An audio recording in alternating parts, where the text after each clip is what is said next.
તો માઉન્ટ આબુમાં રીંછનું ઝુંડ માતાજીની આરતીમાં આવતું હોય તેવા વિડીયો વાયરલ થઈ રહ્યા છે। આબુમાં અબૃદા માતાજીના મંદિરમાં આરતી સમયે રીંછ આવી રહ્યા છે। નવરાત્રીમાં ભક્તોમાં આસ્થા જોવા મળતી હોય છે, પરંતુ આબુમાં રીંછ જેવા હિંસક પ્રાણીઓ પણ માતાજીની આરાધનામાં જોડાઈ રહ્યા છે। જ્યાં માતાજીનો હોઠ પડ્યો હતો એવા આસ્થાના પ્રતીક એવા અર્બુદા માતાજીના મંદિરમાં નવરાત્રીમાં સ્થાનિકો ઉપરાંત પર્યટકો પણ જોડાયા છે। ત્યારે હાલ તો રીંછનું ઝુંડ આકર્ષણનું કેન્દ્ર બન્યું છે।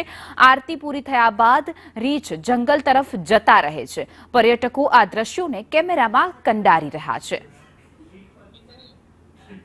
તો આ અદ્ભુત નજારો કે જ્યાં માતાજીની આરતીમાં રીંછ છે તે ઉપસ્થિત રહ્યા હતા, હાજર રહ્યા હતા, રીંછ આવ્યા હતા અને જેવી જ માતાજીની આરતી સંપન્ન થઈ એ રીતે જ રીંછ છે તેઓ શાંતિથી પ્રયાણ કરતા જોવા મળી રહ્યા હતા। તો આ અદ્ભુત લોકો માઈ ભક્તો હોય છે, પરંતુ આ રીંછ પ્રાણીઓની આ જે ભાવના છે તે એક કુતૂહલ સર્જાવી રહી છે, લોકોમાં આકર્ષણનું કેન્દ્ર ઊભું કરી રહ્યા છે।